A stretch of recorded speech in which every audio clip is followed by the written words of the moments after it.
مجھ سے کہنے لگے کہ آپ تو لوگوں کو گناہوں پہ دلیر بنا رہے ہیں، آپ کا نوکر اگر 3-4 دفعہ غلطی کرے آپ اسے رکھیں گے؟ میں نے کہا چودھری صاحب آپ نے طارق جمیل اور خدا کو ایک بنا دیا میرا تو بیٹا بھی میرے ساتھ جو سلوک کرے گا تو میں کہوں گا میرا پتر اے راہ پیا تے اے زمین پئی تے چھٹی کرو، تو میں تو اپنے بیٹے سے گزارا نہیں کروں گا، اس کو فارغ کر دوں گا، تو وہ تو نوکر تو بڑے دور کی بات ہے، وہ اللہ ہے جس کی رحمت اس نے خود رحمتی وسعت کل شیء، کہتا میری رحمت نے ہر چیز کو گھیرے میں لیا ہوا ہے۔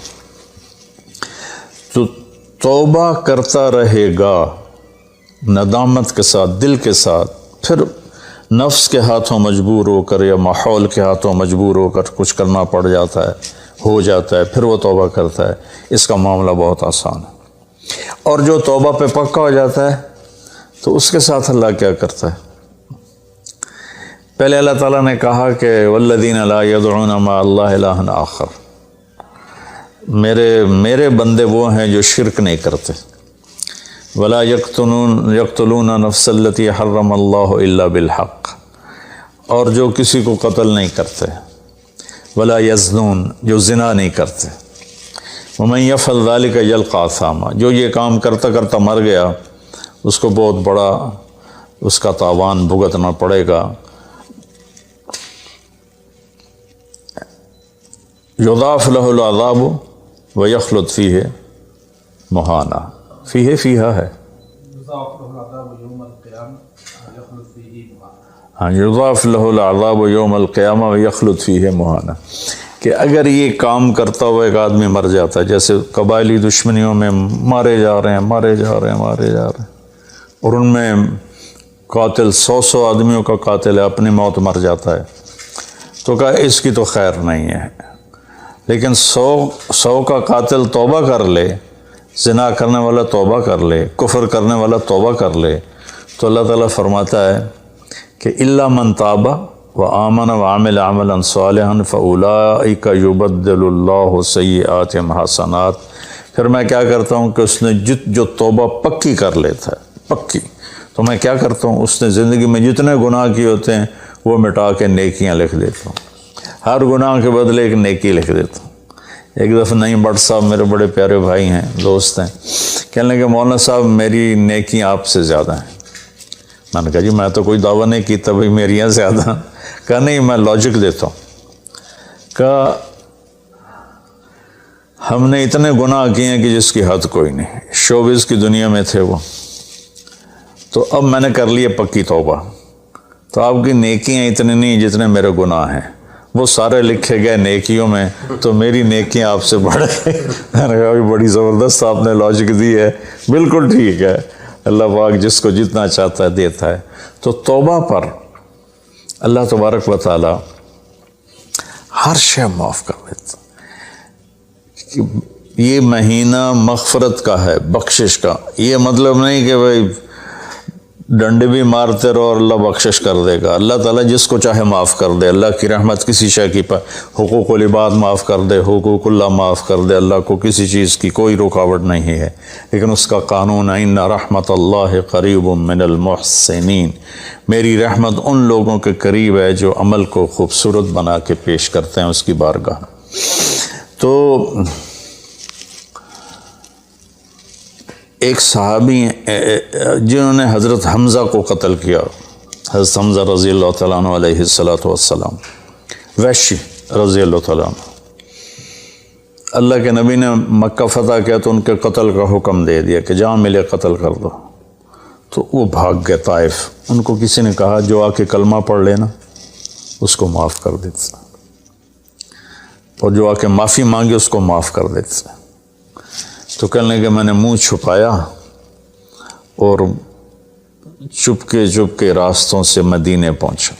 اللہ کے نبی مسجد میں ایسے اپنے دھیان میں بیٹھے تھے، میں نے کہا اشہد ان لا الہ الا اللہ واشہد انک رسول اللہ، تب ایسے ہوئے، تو ان کا چہرے سے کپڑا ہٹایا، تو کہنے لگا مجھے امن چاہیے، میں امن کا طلبگار ہوں۔ تو آپ نے فرمایا اواشیون انتا، تو وحشی ہے؟ کہا جی ہاں۔ کہا میرا دل تو تھا کہ تم مجھ سے امن طلب نہ کرتا اور میں تیری گردن اڑا دیتا، لیکن میرا رب کہتا ہے کہ وَإِنْ أَحَدٌ مِّنَ الْمُشْرِكِينَ اسْتَجَارَكَ فَأَجِرْهُ حَتَّى يَسْمَعَ كَلَامَ اللَّهِ۔ اگر کوئی آ کر مشرک آپ سے پناہ چاہتا ہے تو اس کو آپ پناہ دیں، تو تجھے پناہ ہے، کچھ نہیں، بول بیٹھ۔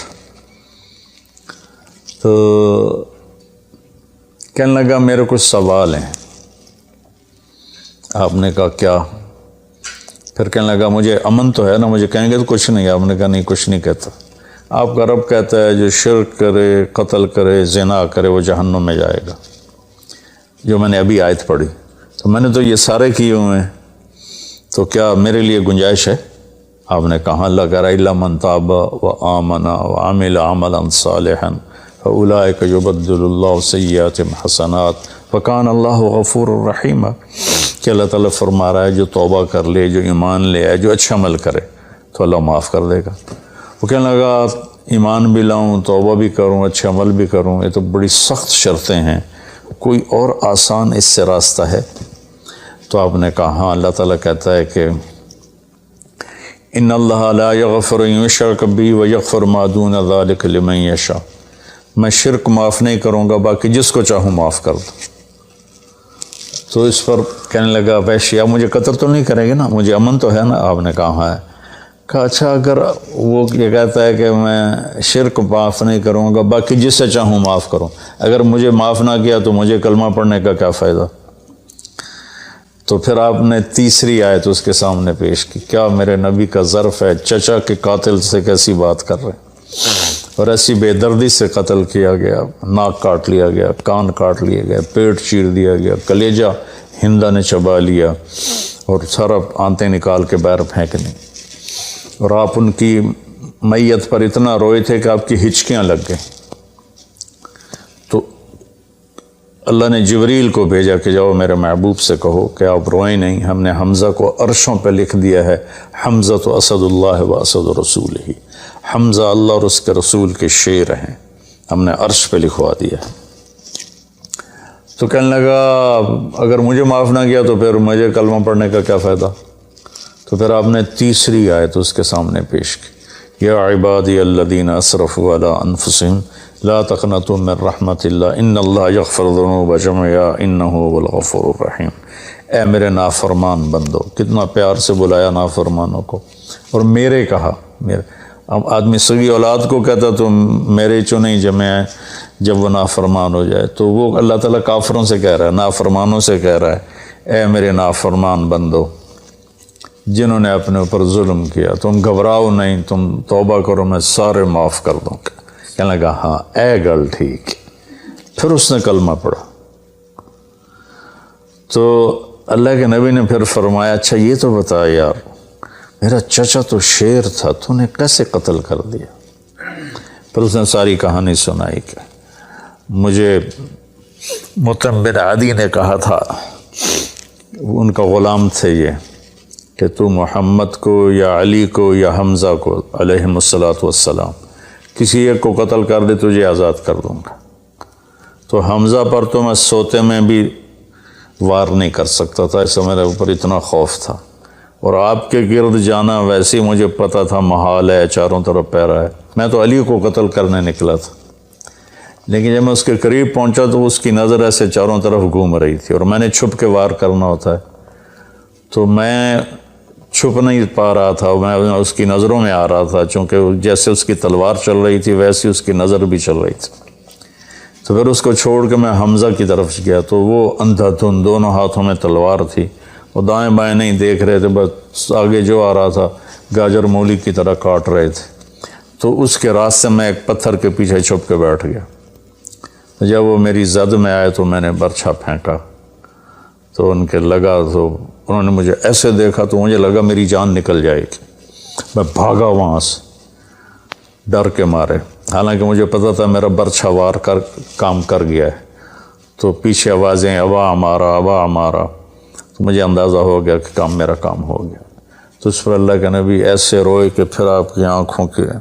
لڑیاں لگ گئیں آنسوں کی، حالانکہ اس بات کو 7 سال ہو چکے تھے۔ پھر آپ نے کہا ویحک غیب عنی وجہک، اللہ تیرا بھلا کرے میرے سامنے نہ بیٹھا کر۔ یہ بھی اس کو نقصان سے بچایا کہ کہیں میرا دل دکھ جائے دیکھ کر تو اس کا نقصان نہ ہو جائے۔ تو اللہ پاک اپنی بخشش اور رحمت کو جوڑتا ہے توبہ کے ساتھ۔ تو یہ بخشش کا 10 دن ہے کا مطلب یہ کہ ہم اپنے گناہوں پہ توبہ کریں۔ اچھا، ایک بات چلتی ہے، اللہ حقوق اللہ معاف کر دے گا، حقوق العباد معاف نہیں کرے گا۔ اللہ کی رحمت کو کبھی پابند نہیں کرنا چاہیے، اللہ جس کو چاہے معاف کر۔ وَيَغْفِرُ مَا دُونَ ذَلِكَ لِمَن يَشَاءُ۔ ہاں، حقوق العباد کی عدالت بڑی سخت ہے، حقوق اللہ کی عدالت نرم ہے، حقوق العباد کی عدالت سخت ہے، اس میں وہ بندہ بھی انوالو ہوگا جو مظلوم ہے، تو وہ پتہ نہیں معاف کرے نہ کرے، لیکن اللہ اس کو اپنی طرف سے دے کر اور اسے معاف کر دے، یہ اللہ کو قدرت۔ ایک آدمی نے 99 قتل کیے بنی اسرائیل میں، اللہ کے نبی نے فرمایا، اور سارے ظلم کے قتل تھے، ناحق۔ ایک قتل کرو تو قرآن میں بھی پڑھ کے سنایا کہ جہنم کی آگ ہے۔ ہمارے علاقوں میں قبائلی دشمنیاں، خاندانی دشمنیاں اور سیاست کے نام پہ دشمنیاں، زمین پر لڑائیاں، زمین وہیں پڑی رہتی ہے، دونوں طرف کے خاندان ختم ہو جاتے ہیں، مارتا کوئی ہے، قتل کسی اور کو کرتے ہیں، اور یہ سلسلہ ایسا چلتا ہے کہ خاندانوں کے خاندان ختم ہو جاتے ہیں، اور آگے آخرت بھی برباد ہو جاتی ہے کہ جو بچ گیا مر گیا وہ بھی جہنم میں جائے گا کہ اس نے کتنے بے گناہوں کو قتل کیا یا کروایا،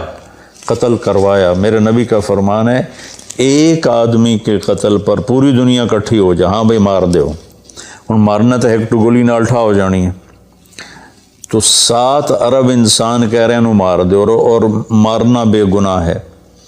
وہ آدمی قتل کا حقدار نہیں، تو اس کو اگر قتل کر دیا تو اللہ اس ایک کے بدلے 7 ارب کو جہنم میں ڈال دے گا۔ اب یہ ہمارے قبائلی علاقوں میں اتنی لڑائیاں ہیں، اتنے قتل ہیں،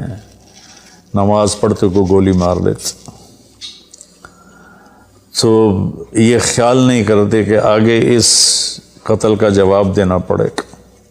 تو بھائیو، اپنے ماحول میں صلح کراؤ لوگوں کہ ہمارا عدالتی نظام بہت کمزور ہے، بلکہ ناقابل عمل ہے، یہ